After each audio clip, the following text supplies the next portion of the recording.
ఓం నమో నారసింహాయ.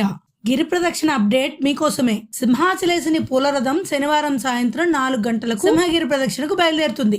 కొండ దిగువ తొలిపావంచ వద్ద ఆలయ అనువంశక ధర్మకర్త పూసపాటి అశోక్ గజపతిరాజు జెండా ఊపి ప్రదక్షిణ ప్రారంభిస్తారు. పాత Adivaram, Mudasarlova, Hanumanthavaka, Vishalakshi Nagar, Jodugullapalem, Appughar, MVP double road, Maddilapalem, సత్యం జంక్షన్, ఎన్ఏడి, గోపాలపట్నం మీదుగా రాత్రి 10 గంటలకు పూలరథం తిరిగి చేరుకుంటుంది. సింహగిరి ప్రదక్షిణ పూర్తి చేసుకుని వచ్చే భక్తుల సౌకర్యార్థం సింహాచలేశుని దర్శన సమయాన్ని శనివారం రాత్రి 10 గంటల వరకు పొడిగిస్తున్నారు. ఆదివారం ఉదయం 5:30 గంటల నుండి భక్తులకు దర్శన భాగ్యం కల్పించనున్నారు. సాయంత్రం 4 గంటల నుండి 5 గంటల వరకు దర్శనాలు నిలిపివేస్తారు. 5 గంటల తర్వాత తిరిగి దర్శనాలు ప్రారంభమవుతాయి. ఆషాఢ పున్నమి సందర్భంగా ఆలయ ప్రదక్షిణ చేసే భక్తులను తెల్లవారుజామున 3 గంటల నుండి అనుమతిస్తారు. కొండపైన మహద్వారం నుండి భక్తులు ప్రదక్షిణ ప్రారంభించాలి. 21వ తేదీన భక్తుల సౌకర్యార్థం సింహగిరికి ఉచిత బస్సు సౌకర్యం కల్పిస్తున్నారు.